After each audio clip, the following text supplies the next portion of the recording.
This final part of the video is going to be dedicated to discussing some physical and chemical properties of water that have a particular impact in environmental processes. Water is a polar molecule. That means that the bonds between the oxygen and the hydrogen are polarized. We mean with that the oxygen is stronger retaining. If you think of the bond between the oxygen and the hydrogen and the electrons share between the two, if this was a non-polar bond, that share would be equal and both the oxygen and the hydrogen would be equally strong, retaining those electrons. However, that is not the case. Oxygen is stronger attracting the electrons from the bond than hydrogen is. And that means we have what we call a polar bond. It's the oxygen is in charge of attracts the electronic cloud, the electrons in the molecule of water, and it forms this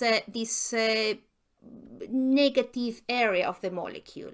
And then you have the two hydrogen atoms that have less access to that electronic charge, and then so you have an area of the molecule that is negatively charged, weakly negatively charged, and another one that is weakly positively charged. It's not an ionic compound. There is no separation of charges. Both the hydrogen and the oxygen are sharing the electrons, but they are more strongly retained, more strongly controlled by the oxygen than they are by the hydrogen. And you will see in many places that they draw the molecule of water and they draw this delta. This stands for a partial charge and partial negative charge, and the delta plus a partial positive charge for the hydrogens. And that means it's not a fully ionic compound. It's not that one is negative and the other one is positive, but it means the oxygen has a weak negatively charged area around it. It also forms hydrogen bonds, and hydrogen bonds are these interactions that are drawn here in this slide. And that means that a hydrogen from one water molecule is mildly attracted, has an electrostatic interaction with an oxygen from another water molecule. So that's our kind of weak bonds. There are weak interactions, but that keep those water molecules together. Water is what we call a universal solvent. It can dissolve really well ionic compounds or polar compounds because it has a part of the molecule that is positively charged, so it's attracted to the negative ions. And we have here a chlorine ion which is surrounded by the molecules of water, and the molecules of water orient themselves, so the hydrogens are facing the chloride, which has a negative charge. And it can also dissolve positive ions quite well. And here we have the example of a sodium ion because it has an area of the molecule, the oxygen, that has a negative charge, a partial negative charge, and can orient itself to face that sodium ion. So it's a really good solvent for salts, for ionic compounds. It also has an interesting property, which is that ice is less dense than liquid water. So the solid water is less dense than the liquid, and that's unusual. Typically, it's the other way around. That is because when you have a block of ice, a structure of ice, you actually have a lot of air. Those water molecules are kept together by these intermolecular forces, which are hydrogen bonds, and they are quite strong. And they form these sort of hexagonal patterns, and that means you actually have a lot of empty space in between those structures. So air goes through, and that makes it float. And that sounds like not a very important thing, but it means that when water freezes, only the top layer will freeze and the water underneath will still be in liquid. So life can continue because only the top layer will freeze and the bottom will continue liquid. So will continue, aquatic life can continue happening. This is a slide, sorry, this is a graph that shows how the density changes with temperature. So you've got at 0 degrees, which is ice, and it has a density of 0.9 grams per cubic centimeter. Then the density, when ice melts, the density of water increases. But when temperature increases, density, as you can see, goes down. So the density of water decreases, of liquid water decreases slightly with increasing temperature. So there is a big jump between water solid and water liquid, and then a gentle slope down in the density. So cold water is more dense than warmer water. And that is, if you look at these pictures, has to do with how tightly packed those molecules of water are in the liquid water at different temperatures. How many of those hydrogen bonds you have keeping those water molecules together. So what is that important from an environmental point of view? Well, because it can bring what we call thermal stratification, which is that lakes, especially in temperate climates, tend to stratify. You have these thin layers of water at slightly different temperatures and with slightly different densities.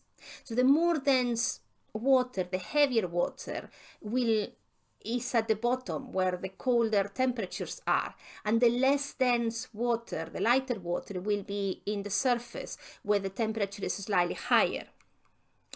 And temperate lakes are called dimictic, and this stratification happens especially in the summer and the winter. And we've got here a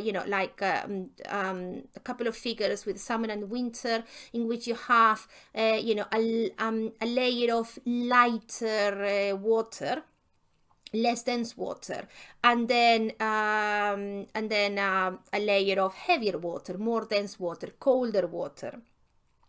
And then there are mixing periods in the autumn and the spring. And so this is an annual cycle in which the summer and the winter you have stratified water, and there are mixing periods, because of mostly wind, in which there is a mixing of that water.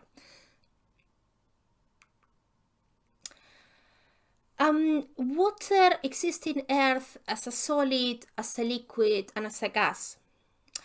It has a high freezing and boiling points, and it has a very large range in which it stays as liquid, between 100 degrees. It also has a very high heat capacity. Heat capacity is defined of how much heat do you need to raise the temperature of a substance, 1 gram of a substance, by 1 degree. So and water has the highest so the second highest heat capacity of all chemicals. The highest one is ammonia, but ammonia is a very toxic chemical. So water is the second. So that means it's quite slow to change temperatures. This is a diagram. It shows you how, when you're increasing the temperature, when you're adding heat to your sample, when you're increasing the temperature and you're adding heat to your water sample, what happens? You have ice. At low temperatures you have water in the form of ice. When you increase the temperature, at some point you hit 0 degrees Celsius, and then ice will melt, and it takes a little while for that ice to melt. You need 80 calories per gram of ice and to melt that ice. Then if you continue increasing the temperature, then the water remains liquid and until you hit 100 degrees. And then you have what you call the heat of vaporization, which is how many calories does it take you to evaporate that amount of water. So it takes around 540 calories per gram of water to make it from a liquid to a gas. Why it is important that it has such a high heat capacity? Well, because that means it takes a lot longer for water to become warm, but it also takes longer for water to get cold. So it responds slowly to changes in temperature. This is a graph of the changes in temperature, the difference in temperature between night and day in land, well, globally.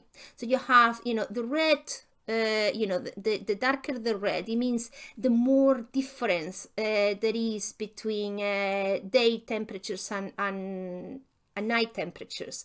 And if you can see, all the oceans are all in the white or light blue areas, so there is not that much difference between the temperature during the day and during the night. And because there is a lot of water in the earth, 73% of earth is water, it means that it acts as a global thermostat, and it allows Earth to control global temperatures. This is a graph of the trend in heat content of the ocean. Oceans are getting warmer. Sorry, oceans are getting warmer. You've got the average, between 1960s, late 1960s to the 2000s. The average in blue, and the orange and the green line are just a recording of ocean temperatures and ocean heat content, from two different research institutes. And as you can see, the amount of heat in the oceans has increased over the last few decades.